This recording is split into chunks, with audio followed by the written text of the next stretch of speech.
Subscribe کیجئے محاسن اسلام YouTube channel کو اور بیل آئیکن پر ضرور کلک کیجئے تاکہ ہر طرح کی اسلامک نئی ویڈیو فوراً آپ تک پہنچے۔ میرے والد محترم جو کہ میرے والد ہونے کے ساتھ ساتھ اللہ کے دین کے شعر ہیں، بے باک بے لاک شخصیت کے مالک،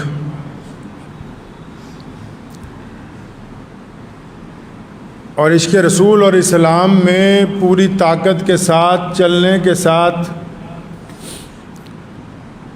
زندگی میں کبھی کسی کے ساتھ اس کے مذہب کی بنیاد پر کہ فلاں آدمی میرے مذہب کا نہیں ہے کوئی تفرقہ نہ کرنے والے، مسجد کے دروازے تک جو لوگ بھی آئے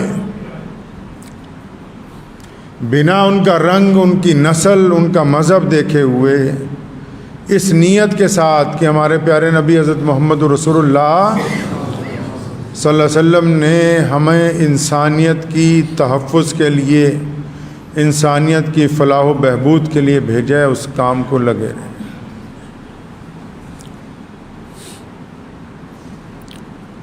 دنیا میں انسان بہت ہوتے ہیں،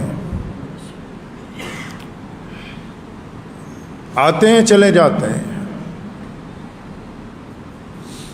لیکن کچھ لوگ زندگی ایسے گزارتے ہیں کہ ان کے جسم، ان کی ہڈیوں اور ان کے خون سے قومیں تعمیر ہوتی ہیں، ان کے لب و لہجے سے لوگوں میں ایمان زندہ ہوتا ہے۔ جب بڑے بڑے لوگ حکومتوں کے آگے جھک جاتے ہیں، وہ اس دور میں حکومتوں سے ٹکرا کے یہ بتاتے ہیں کہ ہم نے کلمہ لا الہ الا اللہ محمد الرسول اللہ پڑھا ہے۔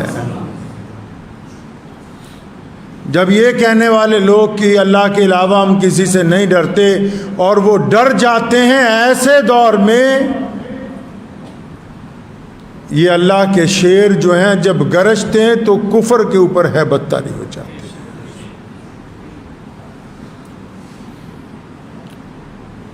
بہت تقریریں کی زندگی میں نے، لیکن اپنے باپ جیسی ایک بھی نہیں کی۔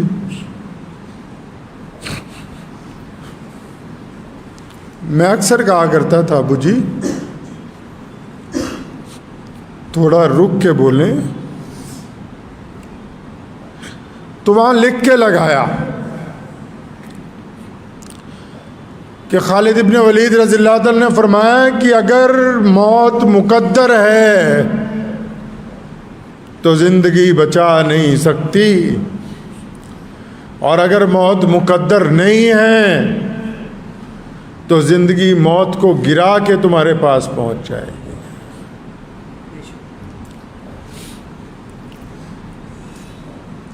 پچھلے چند سالوں میں جب اچھے اچھے لوگ خاموش ہو گئے، بڑے بڑے چینلوں نے ان کے خلاف خبریں چلائیں کہ دیکھو پنجاب کا شاہی امام، تو میں نے کہا کہ یہ آپ نے جو گفتگو کی ہے، فرمایا یہ رسول اللہ کا حکم ہے کہ سچ بولو، حق کے اوپر قائم رہو، غریب کی مدد کے لیے اگر امیر کی ناراضگی لینی ہو تو لو،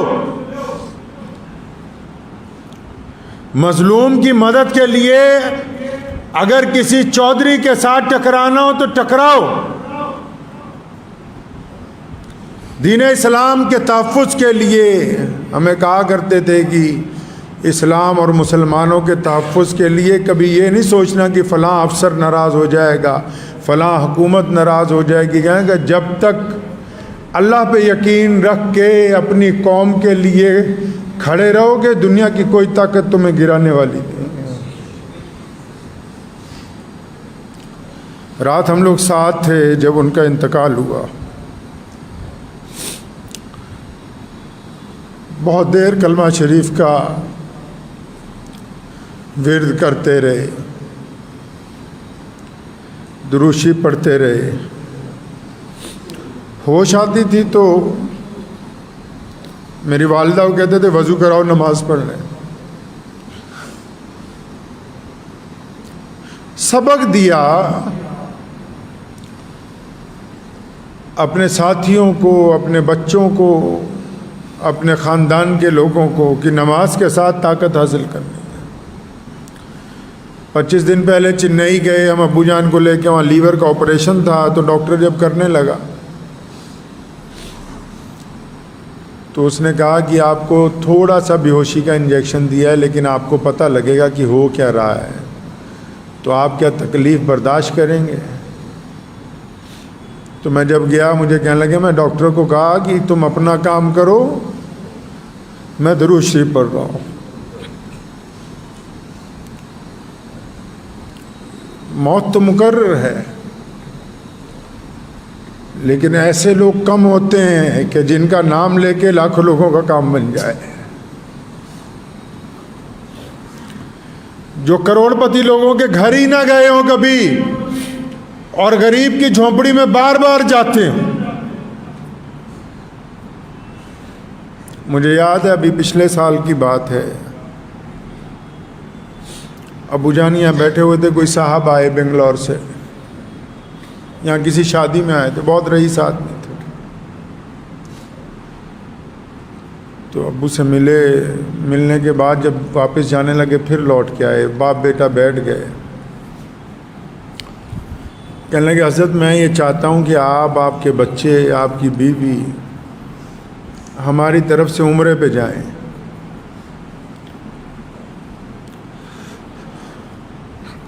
تو انہوں نے کہا کہ ہم رقم ساری خرچ کریں گے، چاہے 10 لاکھ روپے خرچ ہو. خوش ہوئے 1 منٹ کے لیے، پھر ان کے کندھے پہ ہاتھ رکھا، فرمایا بھائی ان پیسوں سے جا کے کسی گاؤں میں مسجد بنا دو، ہم عمرہ پھر کریں گے جب ہمارے پاس خود کے پیسے ہوں گے. یہ تمیز سکھائی ہمیں. بڑے بڑے آپ لوگوں کو دیکھو ہر سال عمرے پہ جاتے ہیں، میں کسی کی برائی نہیں کر رہا، بہت سارے ایسے لوگ جاتے ہیں جن کے پاس کچھ نہیں.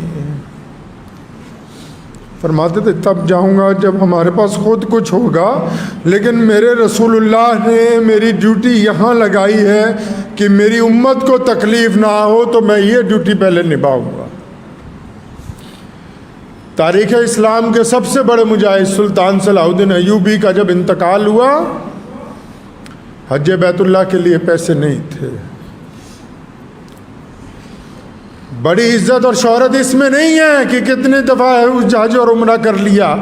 بڑی عزت اور شہرت اس میں ہے کہ اللہ کی رضا کے لیے رزق حلال کا دھیان رکھا، حرام پیسے سے سفر کرنے کا ارادہ نہیں کیا.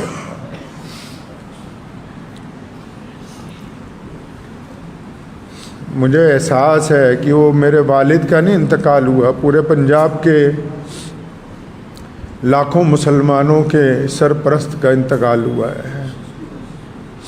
ابھی کی بات ہے 2-4 دن پہلے کسی شہر میں کوئی پنگا چھوٹا سا پڑا مسلمانوں کا، مجھے کہا جا وہاں جا کے اچھی طرح جو فرقہ پرست ہیں ان کا رگڑا لگا کے آ. میں کہا ٹھیک ہے جی، آپ ٹھیک ہو جائیں میں جاتا ہوں. اور ایمان اللہ نے ایسا عطا فرمایا، 2-4 باتیں آپ کو اس لیے بتا رہا ہوں کہ ساری زندگی جس آدمی نے آپ کی خدمت کی ہے، ابھی 2 مہینے قبل یہاں اپنی جگہ پہ بیٹھے ہو، مجھے بلایا اطمینان کے ساتھ، پنجابی کیا فرمایا اللہ دے نبی صلی اللہ علیہ وسلم نے کوئی سنیہا بھیجنا ہے، کوئی پیغام بھیجنا ہے رسول اللہ کو. تو میری آنکھوں میں آنسو آئے. فرمایا میں جا رہا ہوں اور مرنے کے بعد رسول اللہ کی زیارت ہونی ہے، کوئی پیغام بھیجنا ہے تو بتاؤ، میں جا کے کہہ دوں گا جو ضرورت ہے تمہاری.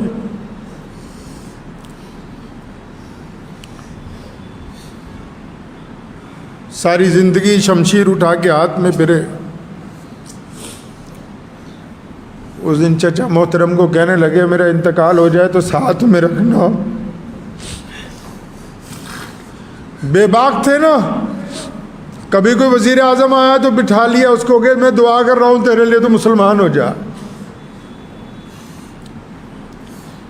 کبھی کوئی چودھری آ کے اکڑ گیا, کوئی بڑے سے بڑا افسر اکڑ گیا, اس سے ٹکرا گئے کہ نہیں تم غلط کہتے ہو. تو ایسی بے باکی پھر کہی. انتقال سے 25 دن پہلے مجھے بٹھایا, فرمایا او تینوں پتا میرا حساب نہیں ہونا. فرمایا تجھے پتا میرا حساب نہیں ہوگا. رونے لگے. فرمایا ابو جی کیوں نہیں ہوگا؟ کہنے لگے میں 10 سال کا تھا, میرے باپ نے مجھے ان مسجدوں کو کھلوانے کے لیے لگا دیا.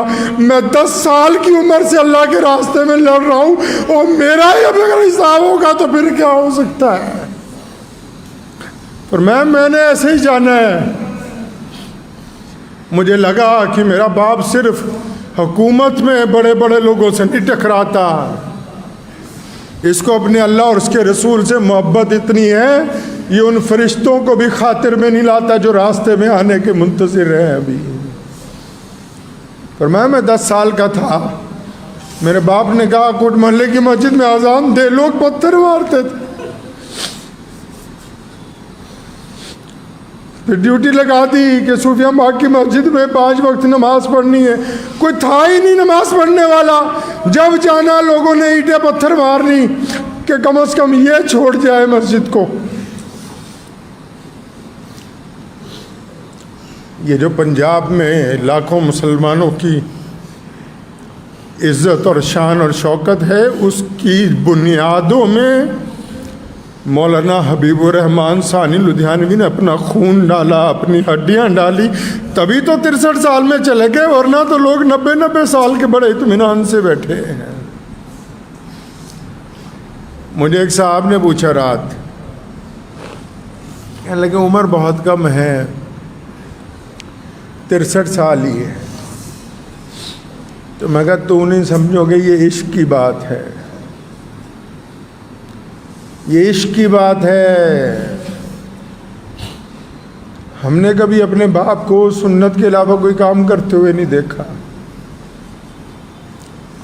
63واں سال آیا, کہنے لگے میں جا رہا ہوں. کیوں جا رہے ہیں آپ ابو جی؟ کہ میرے رسول 63 سال میں چلے گئے تو ہمیں بھی 63 میں جانا. یہ عشق کی بات ہے, یہ ڈاکٹروں کی بات نہیں ہے, یہ طبیبوں کی بات نہیں ہے. عشق کو عشق والے سمجھ سکتے ہیں, جنہوں نے عشق کیا ہی نہیں ان کو کیا پتا عشق کیا ہوتا ہے.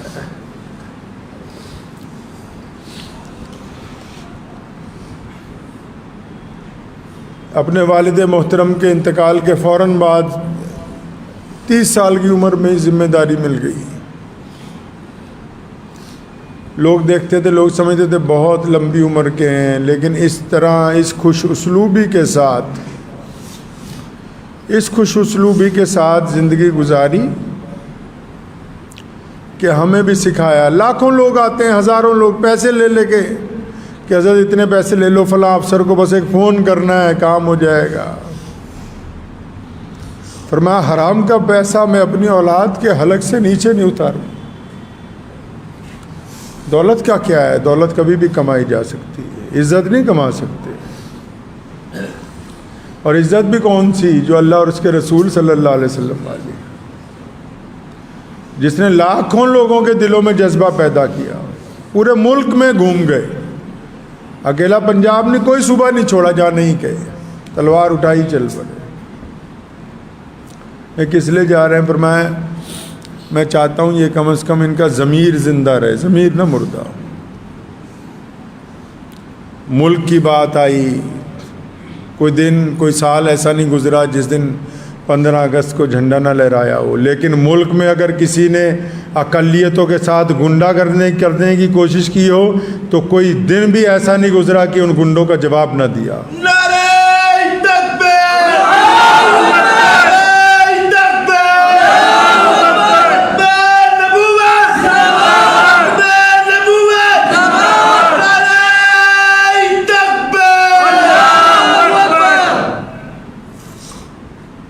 تحریک ختم نبوت میرے پردادا کے دادا نے شروع کی. والد محترم کا دور آیا، اتنی تیز چلائی کہ دشمن کہنے لگا کہ موقع مل جائے تو سب سے پہلے انہیں ختم کیا جائے، تاکہ اس بندے نے ہماری ساری تحریک تباہ کر دی۔ اور اتنا کچھ کرنے کے بعد ہم لوگ ایک مدت تک اسیری کی زندگی گزارتے رہے جیل میں، مسجدیں بنوائیں، وہاں سحری افطاری کے پروگرام چلائے، کئی سو مسجدیں خالی کروائیں، کئی سو نئی بنوائیں۔ مجھے کہا کرتے تھے بیٹا ہمارا کام پودا لگانا ہے، مسجد بناؤ، گاؤں والوں کو دو، بس آ جاؤ، کبھی یہ نہیں پوچھنے جانا صدر کون ہے سیکٹری کون ہے، ہمارا کام پودا لگانا ہے۔ بے انتہا بچوں کو کہ تم پڑھ لو، ان پہ رقم خرچ کی۔ مانگنے والے بار بار آتے ہیں، اب بھی آتے ہیں، اللہ ان کو آتا رکھے۔ کئی لوگ جھوٹ بول کے آتے ہیں، فرمایا جو بھی آ رہا ہے، چاہے جھوٹ بول کے آ رہا ہے، سچ بول کے آ رہا ہے۔ قریب میں بیٹھے ہوئے کسی ساتھی نے کہہ دینا کہ حضرت جھوٹ بول رہا ہے، فرمایا چاہے جھوٹ بول رہا ہے، سچ بول رہا ہے، جو رسول اللہ کی مسجد تک آ گیا ہماری ذمہ داری ہے کہ خالی نہ جائے وہ۔ ہم کون ہوتے ہیں دوسرے کا حساب لینے والے کہ وہ سچ بول رہا ہے کہ جھوٹ بول رہا ہے؟ میں پورا ملک گھوما ہوں ختم نبوت کی تحریک میں، پورا پنجاب گھوما ہوں۔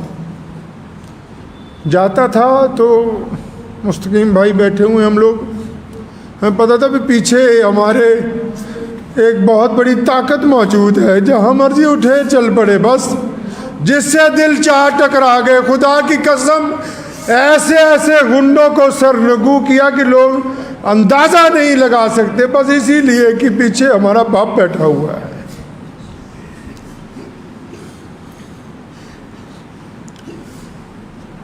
ہمیں پتہ ہے کہ جانے والے واپس نہیں آتے۔ پیارے رسول صلی اللہ علیہ وسلم نے ہمیں بتایا ہے کہ اللہ کی مرضی، لیکن اگر ہم چاہیں تو وہ ہمارے درمیان زندہ رہیں گے۔ جو پرچم انہوں نے لگایا، اگر اس کو ہم زندگی کے آخری سانس تک قائم رکھیں تو وہ ہمارے درمیان ہے۔ غریبوں کی مدد کا جو سلسلہ شروع کیا، اگر ہم نے اس کو قائم رکھا تو پھر وہ ہمارے درمیان ہے۔ مسجدوں کی آباد کاری کا سلسلہ جو انہوں نے شروع کیا، اگر ہم اس کو جاری رکھتے ہیں تو پھر وہ ہمارے درمیان ہے۔ تحریک ختم نبوت کو اگر ہم جاری رکھتے ہیں تو پھر وہ ہمارے درمیان ہے۔ اور میں آپ کو یقین دلاتا ہوں، میں کسی قابل تو نہیں، بہت گنہگار آدمی ہوں، لیکن آپ یقین رکھیں کہ جب تک میں، میرے ساتھی، ہم لوگ زندہ ہیں تو اس مشن کو انشاءاللہ ختم نہیں ہونے دیں گے۔ اور جب جائیں گے نا تو اس کو مضبوط ہاتھوں میں دے کے جائیں گے انشاءاللہ، جس طرح ہمارے والد نے ایک مضبوط فرنٹ لائن تیار کی کہ کوئی پرواہ نہیں ہے۔ سکھاتے کیسے تھے یہ بھی آپ کو میں ایک مختصر سا قصہ سنا دوں۔ ایک دفعہ بہت بڑا پنگا پڑ گیا، کوئی مسئلہ نہیں حل ہو رہا تھا۔ میں آیا گھر پہ، ابو جی میں کہا مسئلہ حل نہیں ہو رہا، کیسے کرنا چاہیے آپ بتائیں۔ 2 لفظوں میں، پرانی بات بتا رہا ہوں آپ کو، 2 لفظوں میں کہنے لگے ایسا ہے، جو میرے مرنے کے بعد کرنا تھا ویسے کرو۔ مطلب کہ میں یہ نہیں دیکھنا چاہتا کہ تم ناکام واپس آ رہے ہو، اور یہ بھی نہیں دیکھنا چاہتا کہ تم لوگوں سے پوچھتے رہو کہ اپنے مسلمانوں کا تحفظ کیسے کرنا ہے، ان مساجد کا تحفظ کیسے کرنا ہے، ان غریبوں کے گھر تک کھانا کیسے پہنچانا ہے۔ فرمایا اگر میں نہیں ہوتا پھر کیسے کرتے؟ تو میں چپ ہو گیا۔ میں سمجھ گیا کہ اب ہم یہ سمجھا رہے ہیں کہ ایسے کر کے دکھاؤ کہ جب اگر میں نہیں ہوں تو تب تم میرا کام کیسے چلاؤ گے۔ دور اندیش بھی تھے۔ میری بڑی بہن امریکہ میں رہتی ہیں، ان کے بچے پڑھ کے یونیورسٹیوں سے فارغ ہو رہے ہیں، تو اس کو کئی دفعہ فون پہ کہا، فرمایا تو بیٹا جب آئے گی میں ملوں گا نہیں۔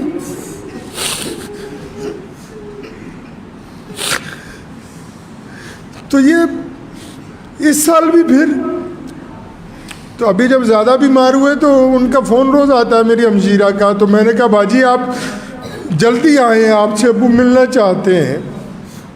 تو اس نے 7 تاریخ کی سیٹ بک کرائی۔ سنیے بڑوں کے لفظ کیسے ہوتے ہیں۔ آج 10 تاریخ ہے، 7 تاریخ کی سیٹ بک کرائی شکاگو سے دلی کے لیے، اور مجھے 8 کو اسے لینے جانا تھا۔ تو وہ 7 کو جب ایئرپورٹ پہنچی تو ایئرپورٹ والوں نے کہا کرونا ٹیسٹ کرایا؟ اس نے کہا ہاں جی کرایا ہے۔ تو انہوں نے کمپیوٹر میں چیک کیا تو کہ اس میں نہیں آ رہا۔ جس لیبارٹری سے کروا کے آئے اس نے کمپیوٹر میں چڑھانا بھول گیا، وہ کہ آپ جا نہیں سکتی، واپس جائیں پھر کروائیں، پھر سیٹ بک کرائیں۔ واپس گئی، 12 تاریخ کی سیٹ بک کرائی، 10 کو انتقال ہو گیا۔ کہا نا بار بار کہ پترا تو آنا، میں ملنا نہیں۔ میں جب تو آئے گی میں نہیں ملوں گا۔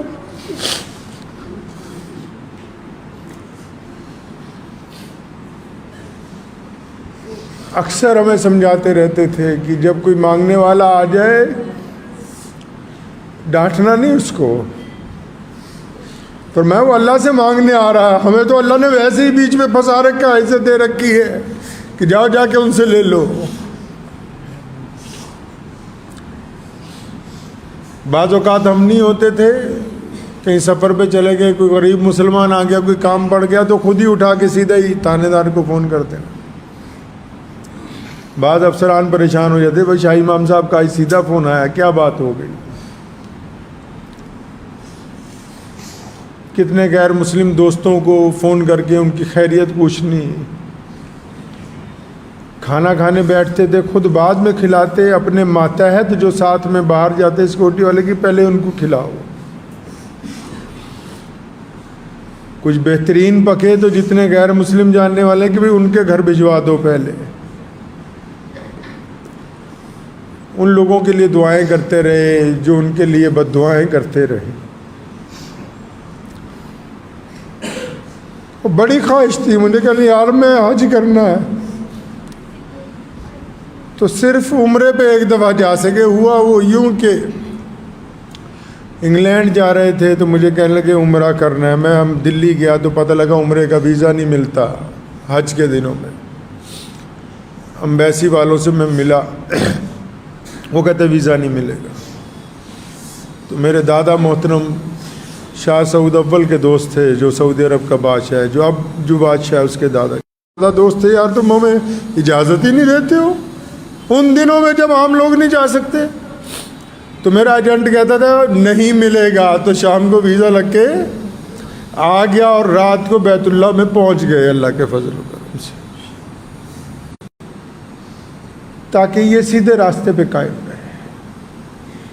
یہ ان کی باتیں آپ کو اس لیے سنا رہا ہوں کہ آج جس مقام پہ ہم بیٹھے ہیں نا، جس جاہ و جلال اور عزت کے ساتھ پورے مسلمان پنجاب کے کھڑے ہوتے ہیں، تو اگر ہم ان کا سبق بھول جائیں گے تو سب کچھ ہاتھ سے چھوٹ جائے گا۔ ایک بات سمجھائی، میں آپ کو بھی بتاتا ہوں، فرمایا کسی مسلمان کی برائی نہیں کرنی۔ ہم بڑے بڑے وزیروں سے ملتے ہیں، کتنے غیر اور مخالف بھی ہوں گے اور سیاستدان بھی مسلمان ہوں گے، وہ اپنے بھائی کی برائی نہیں کرنا کسی کے پاس جا کے۔ کمشنر کو یہ نہیں کہنا کہ فلاں مسلمان سے ہماری نہیں بنتی، پر میں اپنے بھائی کو کمزور کرو گے پہلے اس کو گرا دیا جائے گا، پھر تمہاری باری آ جائے گی۔ مل کے اپنے گھر کے اگر شیر کو مارو گے تو گلی کے کتے تمہاری بوٹیاں نوچ لیں گے۔ اتفاق کا سبق پڑھایا، اتحاد کا سبق پڑھایا۔ جس دن لاک ڈاؤن لگا پہلا، تو مجھے کہا کہ ایک تو یہ سڑک ہماری گھر کی، ایک جہاں ہمارا گھر ہے حبیب روڈ پہ، وہ ہماری گھر کی، کہنے یار جتنے لوگ رہتے ہیں نا ان کو جا کے کہو، حالانکہ سب مالدار ہیں، کہ کوئی ضرورت ہو کہیں آنا ہو جانا ہو تو ہمارے پاس تو گاڑیاں ہیں بہترین، تو ہمارے پاس تو اللہ نے ساتھ میں حفاظتی عملہ دیا ہوا ہے، تو ان کو کہیں جانا ہو اس پہ پاس لگے ہوئے ہیں، جس کو ضرورت ہو لے کے جائے۔ تو مجھے سامنے مندر ہے، کہا پنڈت جی کے پاس جاؤ، وہ ہمارے پڑوسی ہیں۔ میں ان کے پاس گیا، پھر میں کہا شاہ امام صاحب کہتے ہیں آپ ہمارے پڑوسی ہیں، کوئی بات ہو، حالانکہ ان کو ضرورت نہیں تھی، کوئی بات ہو، کوئی ضرورت ہو، کہیں آنا ہو جانا ہو، ہمیں خدمت کا موقع دیں۔ تیسرے دن کہنے لگے یار سارا شہر راشن بانٹ رہا ہے، سارا شہر راشن بانٹ رہا ہے، صرف غریبوں کو بانٹ رہا ہے۔ میں کہا پھر آپ گنا نو بننا ہے، پر میں غریبوں کو نہیں بانٹنا، جو سفید کپڑے میں مڈل کلاس فیملی ہے نا، جو جا کے مانگ ہی نہیں سکتی۔ میں کہا پھر کیا کرے؟ کہ اخبار میں اعلان نکالا ہو کہ جامع مسجد سے بنا فوٹو کھینچے ہوئے راشن دیا جائے گا۔ سوچ سکتا ہے عام آدمی اس بات کو؟ اعلان کیا کہ جامع مسجد سے بنا فوٹو کھینچے ہوئے راشن دیں گے، اور نمبر ڈلوائے اس میں۔ آپ پوچھ لیں یہاں جتنے لوگ ہیں، روزانہ ہزاروں فون آتے تھے، 4 لڑکے بٹھائے لسٹ بناتے، ساری دن راشن پیک ہوتا، رات کو 9 بجے بانٹنا شروع ہوتا۔ اور کیا کہا بانٹنے والوں کو کہ خبردار جس کے یہاں دینے جا رہے اس کی بے عزتی نہ ہو جائے، پڑوسی کو نہ پتہ لگ جائے کہ اس نے ہم سے مدد لی ہے، اس کی تصویر نہ کھنچ جائے کہ میرے رسول نے کہا کہ انسانوں کی عزت کرنی ہے، ہم عزت بانٹنے آئے، بے عزتی کرنے نہیں آئے۔ اور پھر صرف مسلمان ہی نہیں، ہر مذہب کے لوگوں نے رابطہ کیا 3 مہینے تک، اور 3 مہینے تک لگے ہی رہے صبح شام۔ یہ درس کس نے دیا ہے؟ یہ عشق کی باتیں ہیں۔ ان کو رسول اللہ صلی اللہ علیہ وسلم سے عشق کی انتہا تھی، عشق کی انتہا تھی۔ تو میں آپ کو بس آج کے دن یہی کہنا چاہتا ہوں کہ ہم جیسے کیسے ہیں، ٹوٹے پھوٹے ہیں، آپ کی خدمت میں حاضر۔ آپ جب بلائیں گے، ہم نے آپ سے ووٹ نہیں مانگنی، کبھی نہ پہلے مانگی، نہ منتری بننا ہے، نہ حکومت میں کوئی عہدہ چاہیے۔ بہت سارے لوگ ہمارے ساتھ رہتے ہیں، ان کو پتہ ہے کہ بار بار ٹھکرائے ہیں پیر سے اپنے کہ نہیں چاہیے۔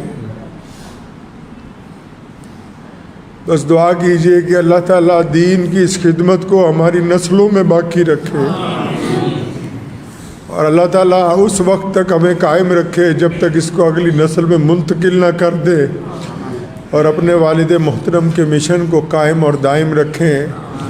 اور میں بھی آپ کو یقین دلاتا ہوں کہ انشاءاللہ کچھ ہو جائے ملت اسلامیہ کے لیے، غریبوں کے لیے، مستحق لوگوں کے لیے۔ جس طرح شیر اسلام مولانا حبیب الرحمن ثانی لدھیانوی کام کرتے آئے،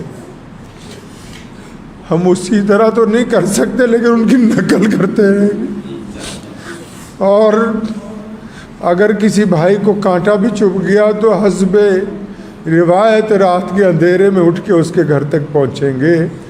کچھ ہو سکتا ہے، لیکن یہ جو پرچم لگا ہوا ہے اس کو سرنگو نہیں ہونے دیں گے انشاءاللہ۔ سبسکرائب کیجئے محاسن اسلام یوٹیوب چینل کو، اور بیل آئیکن پر ضرور کلک کیجئے تاکہ ہر طرح کی اسلامک نئی ویڈیو فوراً آپ تک پہنچے۔ شکریہ، جزاک اللہ۔